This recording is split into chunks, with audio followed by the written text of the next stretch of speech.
नमो बुद्धाय दोस्तों। अवर प्राइड हमारा गौरव में आपका स्वागत है। इतिहास का अर्थ है इतिहास, यानी ऐसा वास्तव में हुआ था। यह सिर्फ बीते हुए कल की कहानी नहीं, बल्कि जो बीज है वो आज हमारी संस्कृति के रूप में अंकुरित है। आज हम बात करेंगे दुनिया की सबसे उन्नत और प्राचीनतम सिंधु घाटी सभ्यता की। क्या आप जानते हैं जिसे हम आज मराठी कहते हैं, उसकी जड़ें सिंधु लिपि की प्राचीन मराठी भाषा में छिपी हैं। शोधकर्ता पुरुषोत्तम श्रीराम सदार के क्रांतिकारी दावे, राजा शंवर की गाथा और लोथल के उस प्राचीन बंदरगाह का सच जिसे कभी पूरी दुनिया से व्यापार किया था, आज के इस वीडियो में हम इन सब पर गहराई से चर्चा करेंगे। हम यह भी जानेंगे कि क्योंकि कुछ इतिहासकार इस महान सभ्यता की प्राचीनता को छुपाते रहे और कैसे सिंधु घाटी के नगर नियोजन ने आधुनिक दुनिया को स्वच्छता और विज्ञान का पाठ पढ़ाया। चलिए हस्तिनापुर से लेकर भूमध्य सागर के तटों तक फैली इस महान विरासत के सफ़र पर चलते हैं। इतिहास शब्द इति, धन हा और धन आस, इन शब्दों के वाक्य का समुच्चय है जिसका अर्थ होता है ऐसा वास्तव में हुआ। प्रश्न उठता है कि ऐसा कहाँ हुआ, अर्थात वह भूमि या देश कौन है, उस देश के रहने वाले लोग कौन हैं जिनके क्रियाकलापों ने इतिहास का रूप लिया। सिंधु घाटी सभ्यता इस निरंतरता की एक श्रेष्ठतम कड़ी है। 1882 में विश्व प्रसिद्ध इतिहासकार सर मैक्स मूलर ने कैम्ब्रिज विश्वविद्यालय में अपने भाषण में कहा था कि हम इतिहास क्यों पढ़ते हैं, केवल यह जानने के लिए कि हमारे पूर्वज कौन थे, वे क्या सोचते थे, क्या करते थे, उनके धार्मिक आचार विचार और विश्वास क्या थे। पुरुषोत्तम श्रीराम सदार लिखते हैं, आज से लगभग 6500 वर्ष पूर्व की सिंधु सभ्यता का सामाजिक इतिहास पुनर्निर्मित किया है। सिंध सभ्यता मानव जाति की प्रथम सभ्यता होने के कारण वह मिस्र और सुमेरिया यानी बेबीलोनिया यानी आज का इराक और इन सभ्यताओं से भी पुरानी है। इस तथ्य को विदेशी और देसी इतिहासकार बहुतायत से छुपाते रहे हैं। यहाँ तक कि सिंधु लिपि जो संसार की एक अबूझ पहेली समझी जाती थी, उसका सफल वाचन पुरुषोत्तम श्रीराम सदार ने 2004 में पूरा कर यह सिद्ध भी किया कि सिंधु लिपि की भाषा उस जमाने की प्राचीनतम मराठी यानी मराठी की पूर्वज थी। वह यह भी लिखते हैं कि सिंधु सभ्यता का एक महान नायक राजा शंवर शायद मानव जाति का प्रथम राजा था। सिंधु सभ्यता के दो प्रसिद्ध महानगर हड़प्पा और मोहनजोदड़ो जो कि आज पाकिस्तान में हैं, इनका उत्खनन आर्कियोलॉजिकल सर्वे ऑफ इंडिया के अधिकारी दयाराम साहनी और आर.डी. बनर्जी ने सन 1921 और 1922 में महानिदेशक सर जॉन मार्शल के निर्देशानुसार किया था। यद्यपि यह सभ्यता सिंधु घाटी की सभ्यता मानी जाती है, उसका फैलाव पूरे खंड भारत में 4500 ईसा पूर्व में भी था। महाराष्ट्र में सिंधु नगरों के समान शहर रचना दायमाबाद यानी महाराष्ट्र में पाई गई, जहां सिंधु लिपि के कुछ ऐसे लेख मिले हैं। उसी प्रकार पुणे के पास अहमदनगर जिले में प्रवरा नदी के किनारे सिंधु नगरों को नगर रचना के समान रचना वाले नगर और ग्रामीण बस्तियां पाई गईं। इनका उत्खनन 1960 में हुआ था। दायमाबाद के अवशेष 1500 ईसा पूर्व के बताए जाते हैं। यह सभ्यता केवल भारत में ही नहीं बल्कि भारत के बाहर आज के ईरान, इराक, इजिप्ट, भूमध्य सागर में स्थित क्रीट, माइसिनी और टिरनीस द्वीप और ग्रीस का दक्षिण किनारा आदि प्रदेशों में फैली हुई थी। इसके प्रमाण में भी पुरा अवशेषों में शामिल हैं बैल और नाग देवता की धातु की मूर्तियाँ, सुवर्ण अलंकार, नगर रचना, गंदे पानी की निकासी, सिंधु लिपि के समान लिपि में लिखी मिट्टी की मुद्राएं मिली हैं। साइप्रस यानी भूमध्य सागर का तीसरा सबसे बड़ा द्वीप पर तो जैनों के प्रथम तीर्थंकर भगवान वृषभनाथ यानी आदिनाथ की मूर्ति पाई गई है। ये भी चीज़ें सिंधु सभ्यता की पहचान है। क्रीट में पाई गई नाग देवता की मूर्ति 1500 ईसा पूर्व की बताई जाती है। हालांकि क्रीट सभ्यता का काल 3600 से 2100 ईसा पूर्व बताया जाता है। चूँकि ये सभ्यताएं सिंधु सभ्यता के बाद की हैं, इसलिए उनमें पाए गए भवन उन्नत कला के नमूने हैं। भारत के विभाजन के बाद सिंधु सभ्यता के अनेक स्थान पाकिस्तान में सम्मिलित हुए। हड़प्पा का उत्खनन अभी तक अपूर्ण है। मोहनजोदड़ो की खुदाई का स्तर अभी भी वहाँ की स्वाभाविक समतल रेखा पर नहीं पहुँचा है, पर पाकिस्तान सरकार को इस कार्य में ज़्यादा दिलचस्पी नहीं है। भारत की उच्च जातियों का मानना है कि उनका धर्म, संस्कृति, रीति रिवाज, चाल चलन, सोच विचार, उत्सव, पूजा पद्धति, भाषा और अन्य सभी आर्यों की देन है। यह धारणा ही विद्वानों का सिंधु सभ्यता के प्रति रूखेपन का कारण है। वे विद्वान समझते हैं कि वेद हमारे धर्म का आधार हैं। वेद कहते हैं कि चातुर्वर्ण ईश्वर निर्मित है और ब्राह्मण, क्षत्रिय, वैश्य, शूद्र अनुक्रम से दिव्य ईश्वर के मस्तक, बाहु, जांग और पैरों से उत्पन्न हुए हैं। मनुस्मृति के अनुसार ब्राह्मण समस्त प्राणी मात्र का मालिक है और उसी की कृपा से सब सुख भोगते हैं। श्रद्धेय ब्रजपाल संत लिखते हैं कि पुरातात्विक खुदाई में विभिन्न प्रकार के मिट्टी के बर्तन प्राप्त हुए हैं जो चाक से बनाए गए हैं और उन पर अनेक रेखाएं खिंची हुई हैं। झुंझुने, चिड़ियों के जैसे बच्चों के खिलौने भी पाए गए हैं। पत्थर की मूर्तियां कम पाई गई हैं। जो भी मिली हैं उनमें सजीवता देखने को नहीं मिलती। सिंधु घाटी के लोग विभिन्न धातुओं से परिचित थे। विभिन्न प्रकार के औजारों, आरी, कटारी, छुरी तथा बर्छी पाई गई हैं जो तांबे की हैं। चाइल्ड के अनुसार ये लोग रांगा चढ़े हुए कांसे का उपयोग करते थे। प्राप्त मूर्तियों में मातृ देवी की मूर्ति मिली है जो कि आदि शक्ति के रूप में पूजित थी। योगासन पर बैठी हुई शिव की त्रिमूर्ति जिसके दोनों ओर विभिन्न पशु अंकित हैं भी पाई गई है। पशुओं में सूअर, मेढ़ा, कुत्ता, बंदर, गिलहरी, तोता आदि की मूर्तियां भी मिली हैं। लिंग के आकार की ये मूर्ति से ज्ञात होता है कि ये लोग लिंग पूजा करते थे। इसी प्रकार वृक्ष पूजन के भी प्रमाण मिले हैं। ये लोग अपने मृतकों को कब्रों में दफनाते थे। इसके प्रमाण हड़प्पा से प्राप्त कब्रिस्तान में मिले हैं। कपास की खेती सबसे पहले सिंधु सभ्यता के लोगों ने ही प्रारंभ की। हल का प्रयोग संभवतः नहीं होता था। पंजे से भूमि खोदने का काम किया जाता था। सिंचाई के लिए नहरें रहती थीं।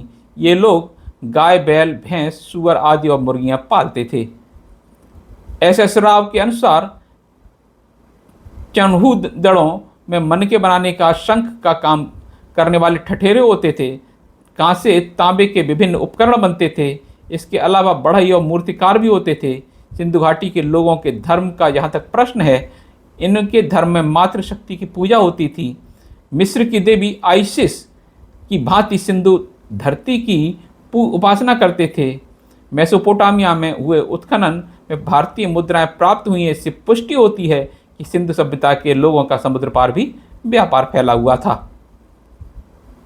जॉन मार्शल ने लिखा है कि सिंधु घाटी के लोग मेसोपोटामिया तथा मिस्र से भिन्न ही नहीं बल्कि उनसे कहीं अधिक सभ्य और सुसंस्कृत थे।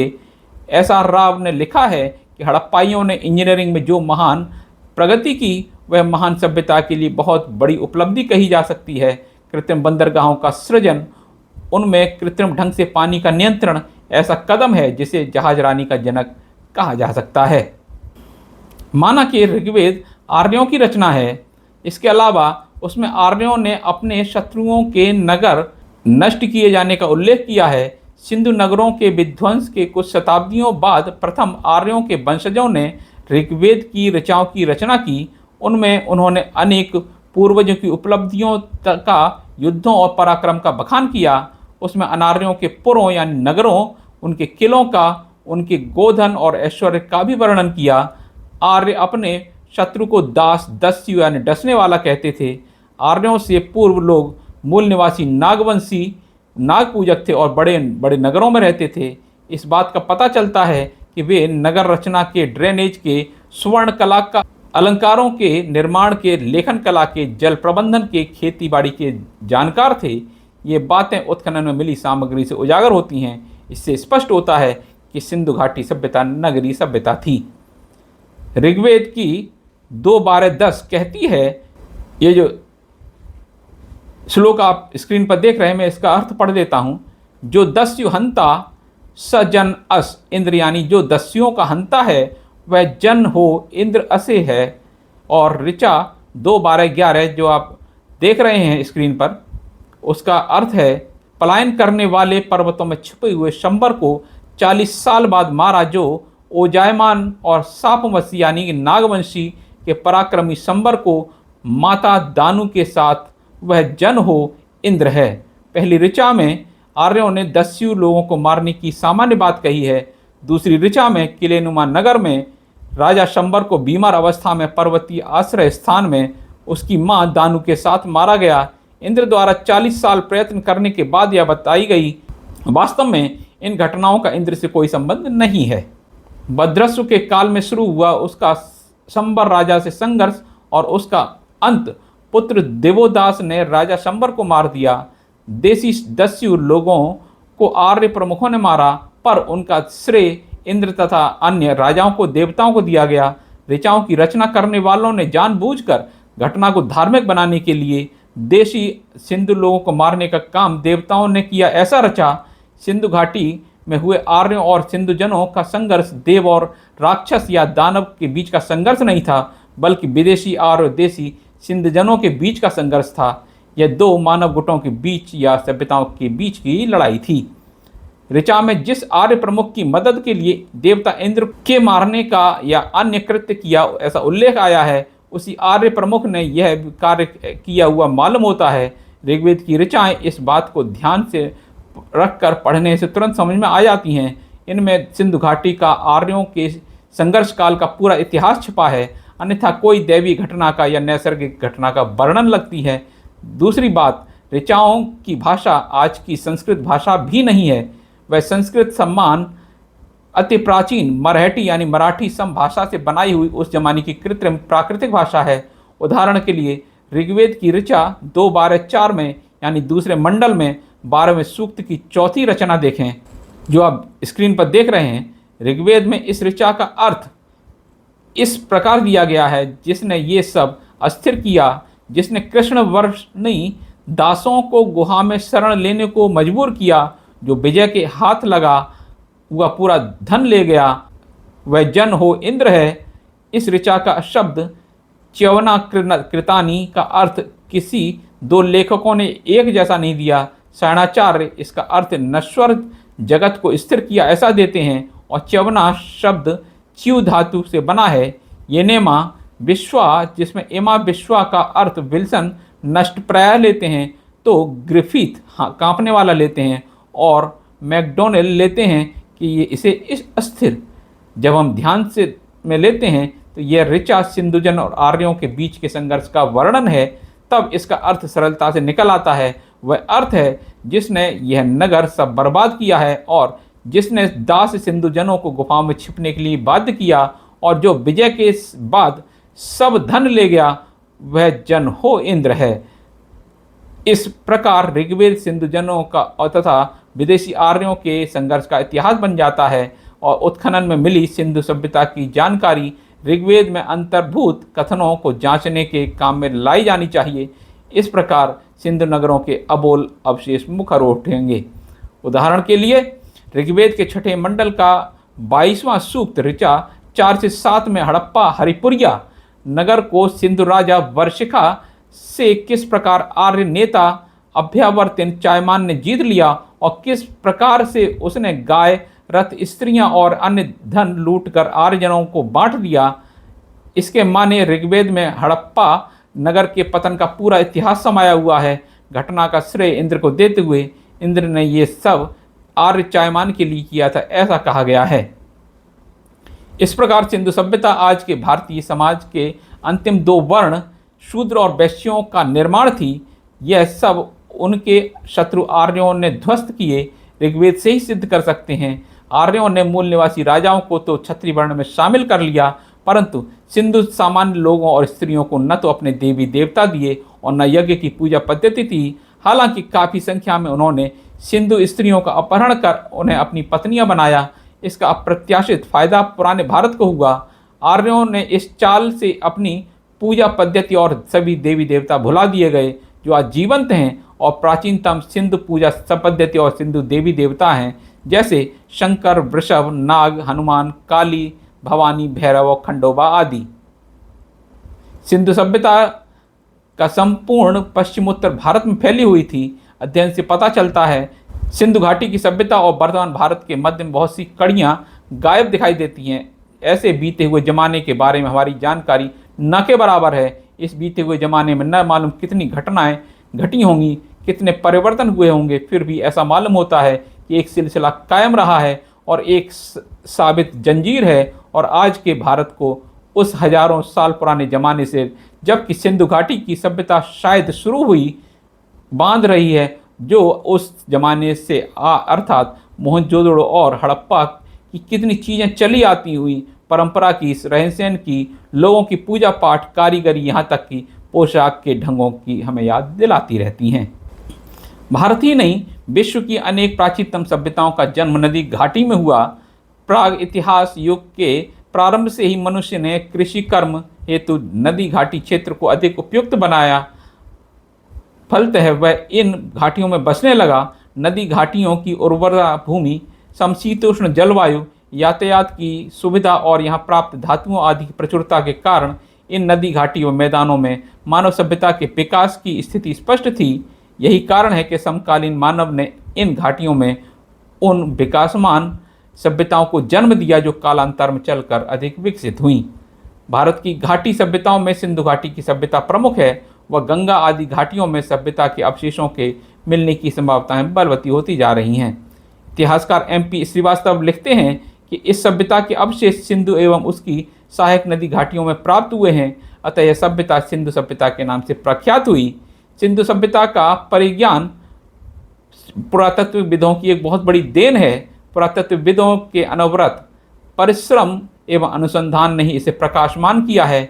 आज से लगभग 100 वर्ष पूर्व इस विस्मृत सभ्यता का हमें लेश मात्र भी ज्ञान न था, परंतु समय समय पर होने वाले उत्खनन कार्यों ने इस सभ्यता के विभिन्न अंगों को स्पष्ट कर दिया।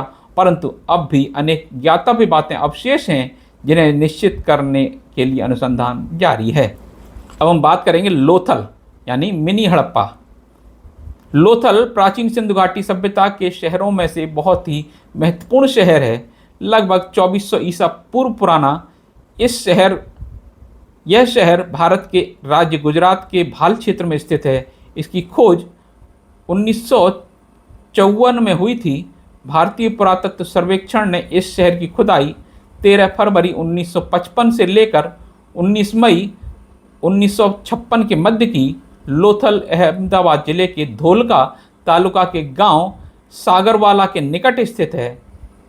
अहमदाबाद भावनगर रेलवे लाइन के स्टेशन लोथल भुरखी से यह दक्षिण पूर्व दिशा में 6 किलोमीटर की दूरी पर स्थित है। लोथल अहमदाबाद, राजकोट, भावनगर और धोलका शहरों से पक्की सड़क द्वारा जुड़ा हुआ है, जिनमें से सबसे करीबी शहर धोलका और बड़ोदरा हैं। लोथल को मिनी हड़प्पा भी कहा जाता है।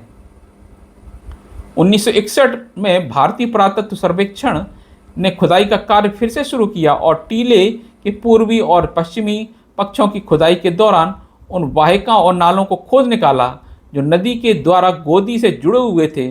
प्रमुख खोजों में यह टीला एक नगर, एक बाजार स्थल और एक गोदी में शामिल है। उत्खनन स्थल के पास ही पुरातत्विक संग्रहालय स्थित है, जिसमें सिंधु घाटी की प्राप्त वस्तुएं प्रदर्शित की गई हैं। लोथल भारत का सबसे पुराना बंदरगाह शहर था। सिंधु घाटी की सभ्यता को ही हड़प्पा की सभ्यता कहा जाता है। इसे यह नाम इसलिए दिया गया क्योंकि 1920 के दशक में ब्रिटिश पुरातत्वविद सर मार्टिमर व्हीलर ने इस सबसे पहले हड़प्पा में ही खुदाई का काम शुरू किया। हड़प्पा सभ्यता बेहद विशाल थी। भारत, पाकिस्तान, अफगानिस्तान तक इसका विस्तार था। हालांकि भारत विभाजन के बाद हड़प्पा और मोहनजोदड़ो पाकिस्तानी कब्जे में चले गए, फिर भी हड़प्पा सभ्यता के कई स्थान भारत में मौजूद हैं। लोथल के बारे में कुछ महत्वपूर्ण बातें जानेंगे। कैसा है लोथल? प्राचीन पुरातत्वविदों ने गुजरात और सौराष्ट्र में 1947 के बाद हड़प्पा सभ्यता शहरों की खोज शुरू की और उन्हें इसमें पर्याप्त सफलता भी मिली। पुरातत्वविद SR राव की अगुवाई में कई टीमों ने मिलकर 1954 से 1963 के बीच कई हड़प्पा स्थलों की खोज की, जिनमें बंदरगाह शहर लोथल भी शामिल है। हड़प्पा संस्कृति के 2 उपकाल खंडों में रखा जा सकता है। पहला 2400 से 1900 ईसा पूर्व और दूसरा 1900 से 1600 ईसा पूर्व। मोहनजोदड़ो की तरह लोथल का अर्थ भी मुर्दों का टीला है, खंबात की खाड़ी के पास भोगावो और साबरमती नदियों के बीच स्थित है लोथल। अहमदाबाद से एक लंबी और धूल भरी यात्रा के बाद सागरवाला गांव आता है, जहां लोथल पुरातात्विक स्थल स्थित है और वहां पहुंचते ही ऐसा लगता है कि ये ईंटें हाल फिलहाल में ही बनाई गई हैं, किसी भी हालत में 24 से ईसा पूर्व की नहीं दिखती। सबसे पहले दिखाई देता है एक आयताकार बेसिन, जिसे डॉकयार्ड कहा जाता था। 218 मीटर लंबा और 37 मीटर चौड़ा बेसिन चारों ओर से पक्की ईंटों से घिरा हुआ है। इसमें स्लूस गेट और इनलेट के लिए जगह छोड़ी गई है। यह सच है कि अन्य प्राचीन शहरों में मिली लोथल की मुद्राओं से इतना तो स्पष्ट हो जाता है कि अन्य प्राचीन सभ्यताओं के साथ व्यापार में इसका बेहद महत्व था। ऐसे में कहा जा सकता है कि यह डॉकयार्ड हड़प्पा वासियों की समुद्री गतिविधियों की ओर संकेत करता है।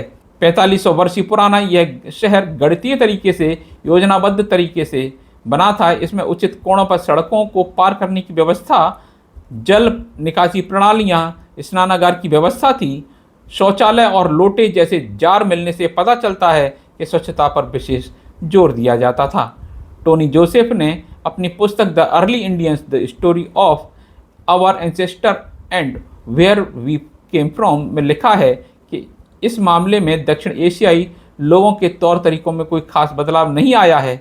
इस पुस्तक से यह भी पता चलता है कि लोथल में हुई खुदाई में एक कलश भी मिला है, जिसमें एक घड़े के आगे एक कौए का चित्र बना है और उसके पीछे एक हिरण दिख रहा है। अपनी इस पुस्तक में टोनी जोसेफ ने लिखा है कि कुछ किस्से कहानियाँ जो आज हम अपने बच्चों को बताते हैं, शायद वही हैं जो हड़प्पावासी अपने बच्चों को बताया करते थे। इसके बाद एक प्राचीन कुआं, एक भंडार गृह और अवशेष देखने को मिलते हैं। ऐसा लगता है कि यह शहर या का ऊपरी हिस्सा या नगरकोट है। लोथल शहर दो हिस्सों में बटा हुआ था, एक ऊपरी हिस्सा और दूसरा निचला हिस्सा। यहाँ मिलने वाली ईंट की दीवारों के अवशेष चौड़ी सड़कें, नालियों और स्नानागारों की ओर इंगित करते हैं। इसके बाद ऐसा स्थान दिखाई देता है जो मन के बनाने वाली फैक्ट्री की तरह लगता है, लेकिन इसके स्पष्ट चिन्ह देखने को नहीं मिलते। हड़प्पा समुद्री व्यापार का प्रमुख था लोथल। यहाँ अर्ध कीमती रत्नों, टेराकोटा, सोने आदि से बने मन के मोती सुमेर, आधुनिक इराक, बहरीन और ईरान जैसे क्षेत्रों में भी लोकप्रिय थे। तो दोस्तों, आज के विश्लेषण से साफ हो जाता है कि सिंधु घाटी सभ्यता मरी नहीं है, बल्कि वह आज भी हमारे बीच जीवित है। हमारे आज के आराध्य, चाहे वो शिव हो, मातृशक्ति हो, नाग पूजा हो या पीपल की वंदना, ये सब उसी प्राचीन संस्कृति की निरंतरता है जो हजारों साल पहले प्रवरा नदी और सिंधु के तटों पर पनपी थी। लोथल की वो यूनिकॉर्न सील और वहाँ का विशाल डॉकयार्ड हमें याद दिलाता है कि हमारे पूर्वज न केवल महान योद्धा और राजा थे, बल्कि वे विज्ञान, गणित और वैश्विक व्यापार के भी धनी थे। इतिहास के इन पन्नों को निष्पक्षता से देखना ही मानवता के लिए सही न्याय होगा। तो दोस्तों, कैसा लगा ये आज का शोधपरक वीडियो? अगर आपको अच्छा लगा हो तो अपने मित्रों और दोस्तों में इसको शेयर करें और अपने कमेंट हमें नीचे कमेंट बॉक्स में साझा करें। और इसी प्रकार के शोधपरक वीडियो के देखने के लिए सब्सक्राइब कर सकते हैं आप। मिलते हैं अगले वीडियो में, तब तक के लिए नमो बुद्धाय, जय हिंद।